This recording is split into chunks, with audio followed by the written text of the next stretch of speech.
Irvine, California, a well-planned community that's safe, predictable, and maybe a little boring. The Salton Sea, a stinky stew of desert folk, agricultural runoff, and dead fish that's inhospitable but strangely intriguing. Bridging the gap between them is the border port city of San Diego. It's more city talk than I'd usually include in a car video, but trust me, by the end, it'll all make sense. For now, let's talk about the Toyota Corolla. I don't think I'm going out on a limb in saying it exists on the conservative end of the automotive spectrum, but that may be about to change.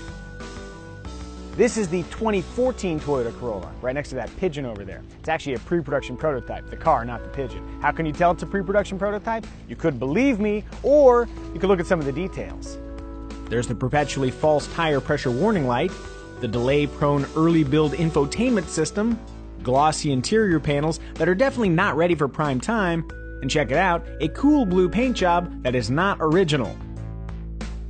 No problem, we prefer the blue to the previous silver hue anyway. I mention all that to establish that we can't really review the 2014 Corolla based on the car we're driving, but we can get a sense of whether or not the Corolla's seen a major change in personality.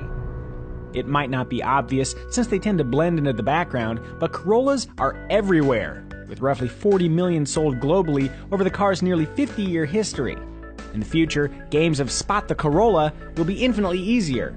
The new Corolla is shorter, wider, and longer, with a longer wheelbase, a shorter rear overhang, and a longer front overhang, all helpful dimensional changes that enhance the more expressive design. This new look might not inspire desire, but a little pride wouldn't be out of place. Same deal with the interior. Ignoring all the early build plastics, there's a lot to like in here. The seats, really comfortable, surprisingly supportive, and they give me the lumbar support I so desperately need. Also, I really like the dash design, looks modern, and there's a lot more space available. For example, look at how much legroom I have in the back seat. I can do this forever. Don't tempt me, I'll just be here forever. I think we can all agree that the new Corolla looks better than the old Corolla, but is it more fun to drive?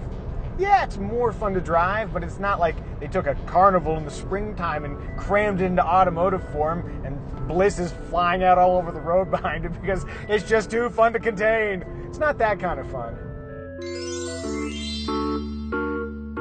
Think of driving the 11th Gen Corolla as a responsible kind of fun, like Django on family night.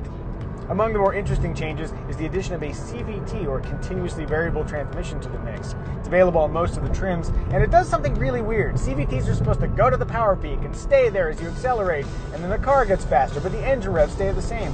They've tuned this one to operate a little bit differently, so it has these pre-selected gear ratios. Not even gear ratios, just ratios. So it goes... It almost sounds like a regular automatic transmission, thus begging the question, why go with the CVT? Apparently the engineers think they can get the fuel economy they need, while simultaneously not annoying people with that Frankenstein-like treatment. If they think it works, fantastic. Keeping in mind that things could change by the time cars reach dealerships, the Corolla I'm driving wants to move around a little bit on the freeway, even though I'm not moving the steering wheel. When I do move the steering wheel, it feels like the steering wheel's moving through delicious maple syrup. If you push the sport button down here, that maple syrup magically becomes molasses. Tasty? But like most of the 40 million people who have bought Corollas before you, if you're interested in a Corolla, odds are blissful steering feel isn't a top priority. It probably is a priority, would be things like ride quality, interior noise, and fuel economy.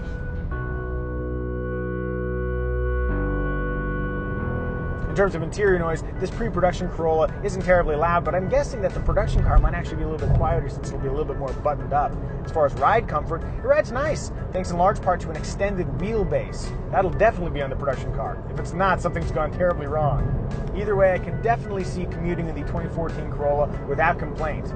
As for fuel economy, they haven't really nailed down the EPA numbers just yet, but there's talk of 40 plus mpg in the LE Eco trim, or Eco trim, depending on what part of the country you live in. Fun fact, while the standard engine is a 132 horsepower 1.8-liter four-cylinder, the 1.8-liter in the LE Eco trim whips up 140 horsepower. That's right, the most efficient Corolla is also the most powerful.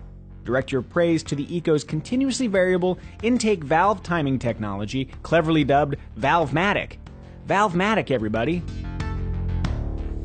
There's plenty we still don't know about the 2014 Corolla, like price, feature availability, and exactly what the final production car will drive and feel like, but some details we know for sure. The CVT will get lots of attention, but a 6-speed manual transmission will be available on the sportiest S trim and the lowest L trim. Sadly, that base L trim is going to miss the CVT revolution, instead trudging along with a quaint, optional 4-speed automatic. Along with a more aggressive exterior treatment, the Corolla S trim will come with rear disc brakes, while all other versions will have to make do with rear drum brakes, like that old Volkswagen you used to drive in high school. Happily, those drum brakes will have less than 2,900 pounds of Corolla to deal with due to the liberal use of high-strength steel in the car's new, more rigid chassis. In more good news, the standard equipment list includes power locks, windows and mirrors, 8 airbags, Bluetooth audio streaming / phone connectivity, and LED low beams, a weirdly high-end touch for a car forged in practicality. And if you're feeling decadent, heated front seats, push-button engine start, automatic climate control, and a touchscreen infotainment system with smartphone app integration will all be represented on the option sheet. Having completed an extended jaunt in a prototype 2014 Corolla, where do we think it fits best? Button-down Irvine, the lawless Salton Sea, or in San Diego, the perfect metaphorical midway point between repression and wild liberation? Actually, none of the above.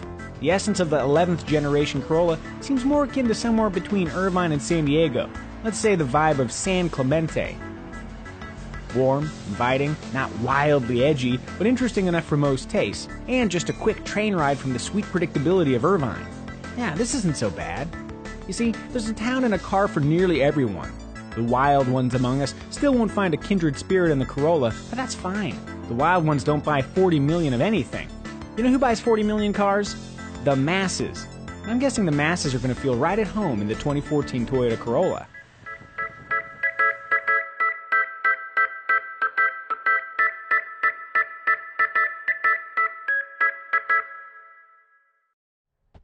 I wasn't joking. I can do this forever. Look how much legroom I have.